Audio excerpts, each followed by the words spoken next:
Good morning, everybody. Got our tea here and ready to get back to work. So what are we going to do today, Kim?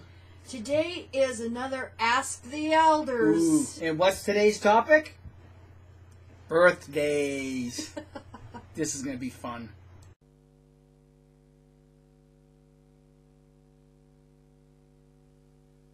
An issue that invariably confronts a young Jehovah's Witness child while he or she is at school is why Jehovah's Witnesses don't celebrate birthdays.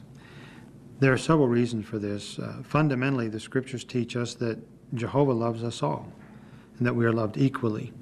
Celebrating a birthday tends to give prominence or to exalt one person and runs counter to principles of modesty and humility. The only two references in the Holy Scriptures to birthdays were the birthdays of two pretty wicked men, Pharaoh and Herod, and at each occasion an individual, an innocent person, was killed. Obviously, the Scriptures do not promote the idea of celebrating a birthday.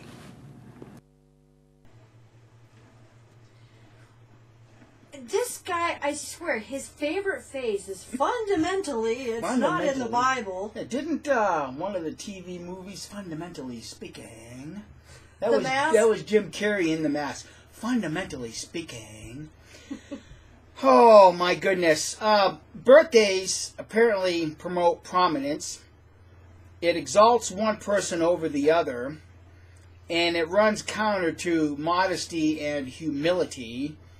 Well, let's think about this for just a minute. If my birthday is August 26th, that's one day to celebrate my accomplishments in life. People might want to give me a gift or two, or just say, hey, Mike, happy birthday. Her birthday's in March.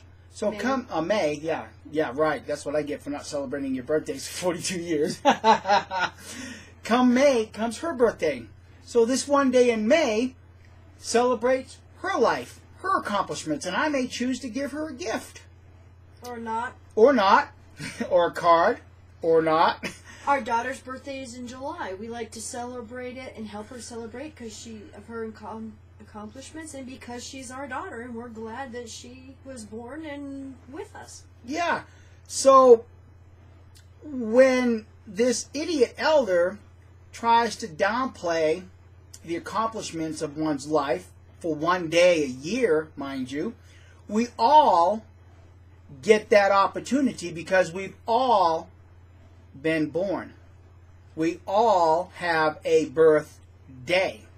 Now, there are some instances where people can go overboard on these celebrations, but the Bible does not specifically condemn the celebrating of birthdays any more than it really acknowledges it. So, but I want to focus on this point of modesty and humility because this is a big thing. So when a Jehovah's Witness claims, lyingly mind you, that they are the only religion preaching the good news of the kingdom, JWs are the only ones that's going to survive the big A. Where is your modesty? And humility. Where is your humility? Exactly, in these statements. See, the problem is that when you know the entire scope of what Watchtower says behind closed doors, then you see that there is no humility. There is no modesty in the mindset of a Jehovah's Witness. It just now becomes pure, unadulterated arrogance. Well, look at the governing body claims that they're the faithful slave now. Yeah, where's their and the mediator humility? Between Christ and mankind.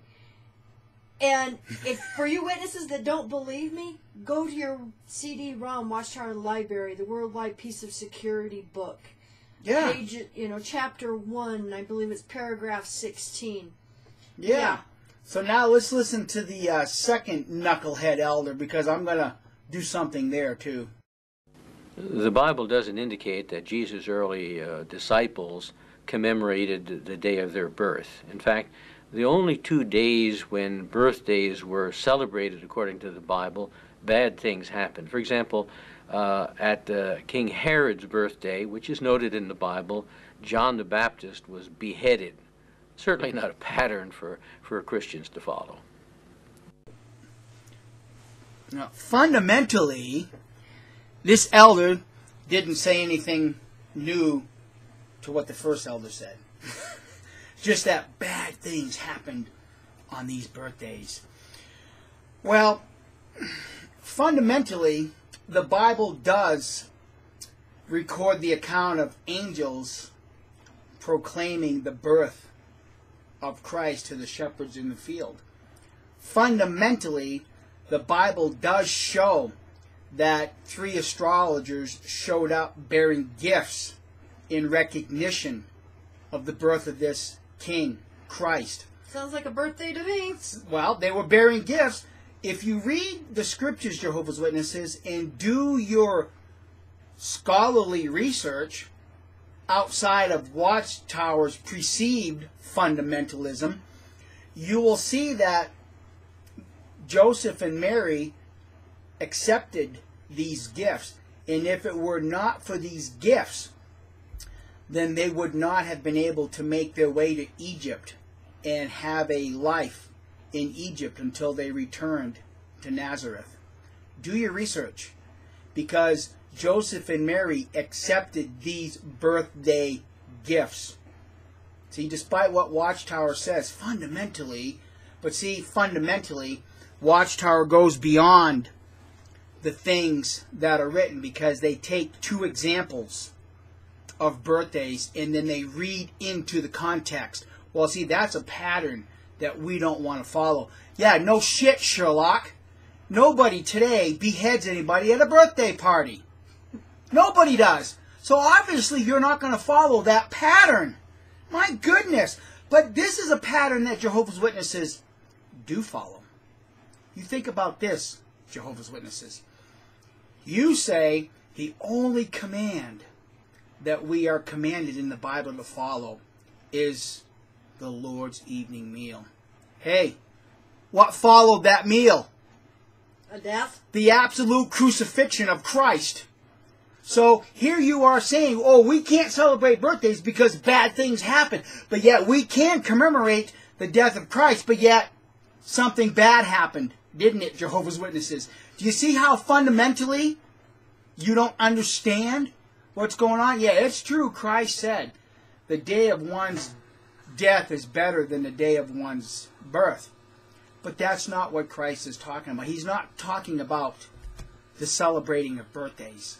And you know this as well as I do, Jehovah's Witnesses, because at the day of one's death, you will have either made a name for yourself. See, for yourself. See, fundamentally, you're making a name for yourself in God's eyes. You don't understand what Watchtower is doing to you. They're telling you you can't celebrate birthdays because bad things happen. But yet you celebrate the death of Christ and something very bad followed. But see, this is where you make your mistake. Because while all of Christendom celebrates the memorial of Christ's death 3 days later, what do that you refuse to do? Celebrate the resurrection of Christ. And you forget to do that. You fail because you do not celebrate the resurrection of Christ. But all you do is celebrate the death. You've got it wrong, Jehovah's Witnesses. And fundamentally, the Bible does not condemn beards. In fact, it tells, not in the law covenant, not to, trim it, whatever it says. Not to trim your beard. But yet you condemn beards. Fundamentally, there's nothing wrong or it says anything in the Bible against piñatas. But yet for years, you condemn the use of piñatas in witness get-togethers. Yeah. And now it's okay, it's a conscience matter? Which, by the way, how do you open a piñata? Don't you have to aggressively beat the hell out of a piñata to get the candy? Actually, if you do have something that has a head, they do get beheaded. They do get true. So really, watch how it does celebrate the beheading of things. Metaphorically speaking, fundamentally speaking, Jesus, Jehovah's Witnesses, when will you ever begin to realize how you are utterly being misled by this organization. Think for yourselves. Think Do for your yourselves. research. Exactly. So, I guess we'll see you for now, and we'll see you the next time around on another Ask an Elder. Because we've got more.